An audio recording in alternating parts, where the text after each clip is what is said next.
আসসালামু আলাইকুম, স্বাগত জানাচ্ছি আজকের নতুন লেসনে। আজকে আমরা দেখব 10 নম্বর অঙ্কটি 2.1-এর মুনাফা চ্যাপ্টারের অষ্টম শ্রেণীর। আমরা আগের অঙ্কগুলো যদি ঠিক মতন বুঝে থাকি, এই অঙ্কটা কিন্তু খুব একটা কঠিন না। এটা কিন্তু একটা সহজ অঙ্ক যদি আমরা আগের অঙ্কগুলো বুঝে থাকি। অঙ্ক কী দেওয়া আছে? শতকরা বার্ষিক যে হারে কোনো মূলধন 6 বছরে মুনাফা মূলধনের দ্বিগুণ হয়, সেই হারে কত টাকা 4 বছরে মুনাফা মূলধনে 2050 টাকা হবে। তো একই জিনিস এখানে দুইটা ধাপ রয়েছে। একটা হচ্ছে গিয়ে শতকরা বার্ষিক যে হারে, তাহলে প্রথমে আমাদেরকে এখানে কি করতে হবে? রেটটা বের করতে হবে, হার বের করতে হবে। তারপরে এখানে কি আছে? কোনো মূলধনে 6 বছরে মুনাফা মূলধনে দ্বিগুণ হয়, তার মানে কি? এ এ হচ্ছে গিয়ে এই যে পি আছে তার দ্বিগুণ হবে। সময় কত দেওয়া আছে? সময় দেওয়া আছে হচ্ছে গিয়ে 6 বছর, মানে এন। সেই হারে বলতে বোঝাচ্ছে এখানে যে হারটা বের হবে সেই হারটাই এখানে ব্যবহার করা হবে, মানে আগের ইনপুটটাই এখানে ব্যবহার করা হবে। তারপরে ওখানে ছিল 6 বছর সময় এন, আর এখানে সময় হচ্ছে গিয়ে 4 বছর। মুনাফা মূলধন হচ্ছে 2050 টাকা। তো এই ক্ষেত্রে অঙ্কটা করতে হলে আগেই বলেছি এটা একটা 2 ধাপে অঙ্ক। এইটুকু একটা অঙ্ক, এখান থেকে এইটুকু হলো গিয়ে আর একটা অঙ্ক।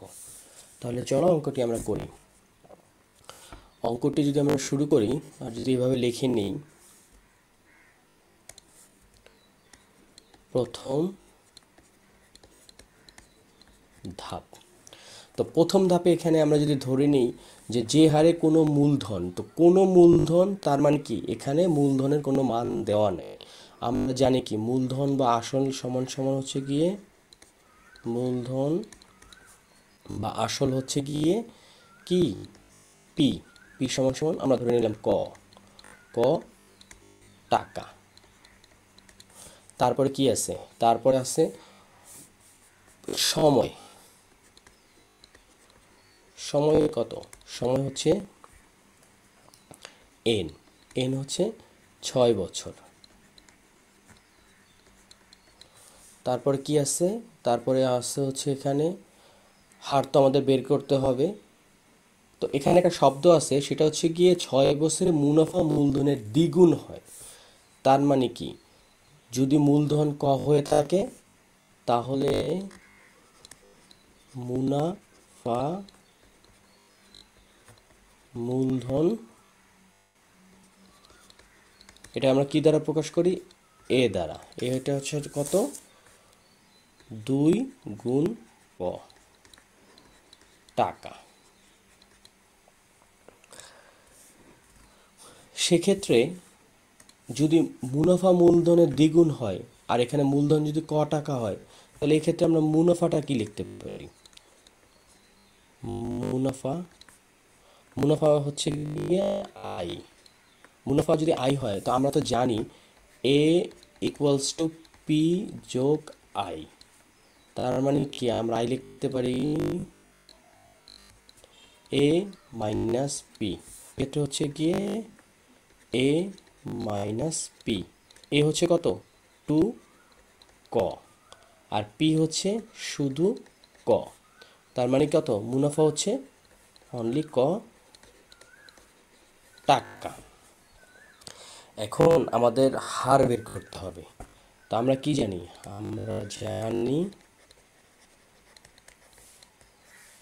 আমরা জানি I equals to P N R, বা R equals to I divided P N. তো আই হচ্ছে ক, পি কত? পিও হচ্ছে ক, ইন্টু এন হচ্ছে 6 বছর। তাহলে কি দাঁড়ালো? এটা কাটা, এটা কাটা, এখানে থাকতেছে 1/6। এখন যেহেতু এটা পার্সেন্টেজ আছে, সুতরাং আমরা এখানে যদি 100 গুণ করি, নিচেও যদি 100 গুণ করি, তাহলে কি দাঁড়াচ্ছে?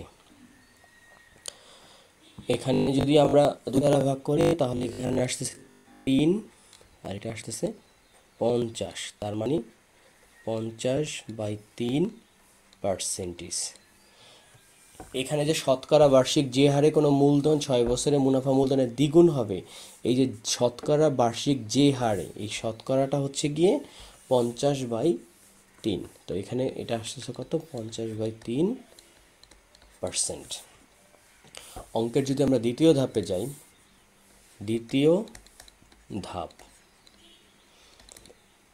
দ্বিতীয় ধাপে কি আছে, সেই হারে কত টাকা 4 বছরের মুনাফা মূলধন 2050 টাকা হবে। তো এখানে আবার মুনাফা মূলধন কত দেওয়া আছে, এখানে মুনাফা মূলধন হচ্ছে এ সমান 2050 টাকা। এখানে হার দেওয়া আছে কত, যেহেতু এটা দ্বিতীয় ধাপ তাহলে হারকে R1 ধরি আর মূলধনকে A1 ধরি। হার যেহেতু সেই হারে মানে আগে যে হারটা ছিল, মানে 50/3%। এটাকে আমরা যদি সংক্ষেপে লিখি তাহলে আমরা কি লিখতে পারি, এটাকে আমরা লিখতে পারি হচ্ছে গিয়ে, এটাকে যদি আমরা ভাগ করি মুনাফার হার তাহলে কি দাঁড়ায়, এটাকে যদি আমরা ভাগ করে ফেলি সমস্ত আসবে। আচ্ছা, এটা এইভাবেই থাকুক, আমরা এটা পরে চিন্তা করব কি করা যায়। এছাড়া এখানে কি দেওয়া আছে, এখানে দেওয়া আছে হচ্ছে গিয়ে সময়, সময় হচ্ছে 4 বছর। আমাদের কি বের করতে হবে, আমাদের বের করতে হবে সেই হারে কত টাকা 4 বছরে মুনাফা মূলধন এত টাকা হবে। আমাদেরকে এখানে বের করতে হবে মূলধন বা আসল, এটা বের করতে হবে। তো আমরা যদি এই অঙ্কটা করি তাহলে আমরা জানি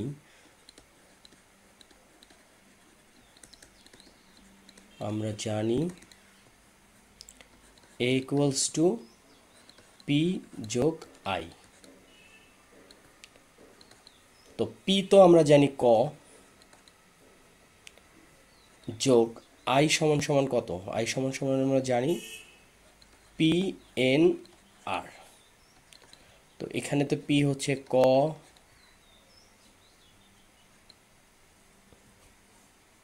আবার এখানেও হচ্ছে পি হচ্ছে ক ইন্টু এন হচ্ছে 4 বছর, আর আর হচ্ছে 50/3%।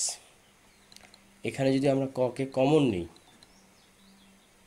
আর এদিকে এ হচ্ছে গিয়ে দেওয়া আছে কত, 2050 টাকা, 2050। তো ক যদি কমন নেই তাহলে আসতেছে কি 1+4 গুণ 50/3%।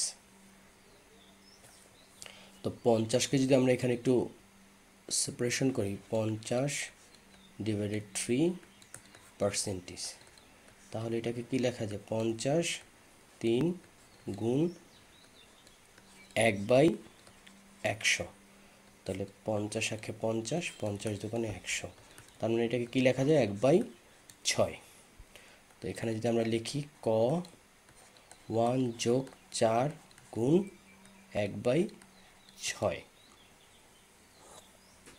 এটা যদি তাই হয়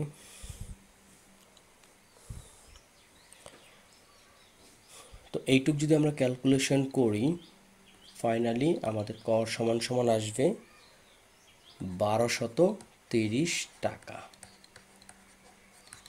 এই ক্যালকুলেশনটা আমরা যদি রাফ করি, ধরলাম এখানে 1 + 4/6,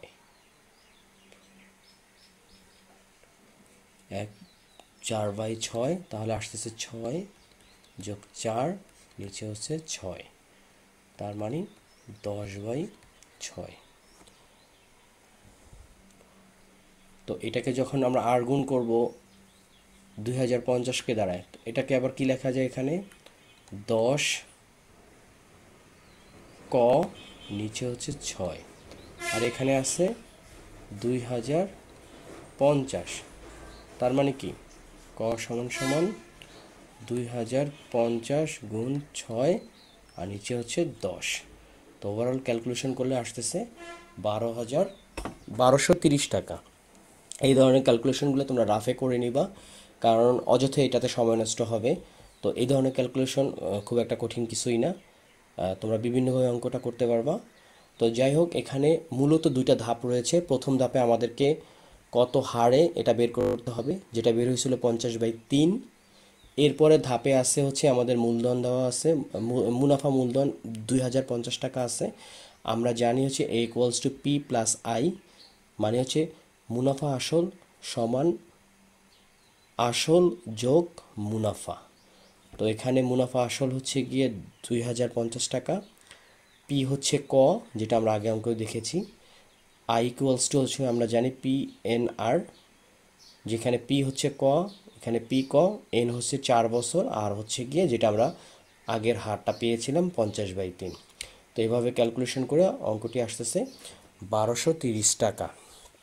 তার মানে 1230 টাকা 50/3% হারে 4 বছরে মুনাফা মূলধন হবে 2050 টাকা। এর মানে হচ্ছে উত্তর কত? উত্তর হচ্ছে 1230 টাকা। আশা করি বন্ধুরা তোমরা সবাই অঙ্কটি বুঝতে পেরেছ। এভাবে যদি আমরা অঙ্ক প্র্যাকটিস করি তাহলে আমরা ইনশাল্লাহ যে কোনো কঠিন অঙ্ক খুব সহজে করতে পারবো। আজকের মতন এই পর্যন্তই শেষ। পরবর্তী অঙ্কের আমন্ত্রণ জানিয়ে আজকের ক্লাস শেষ করছি। আল্লাহ হাফেজ।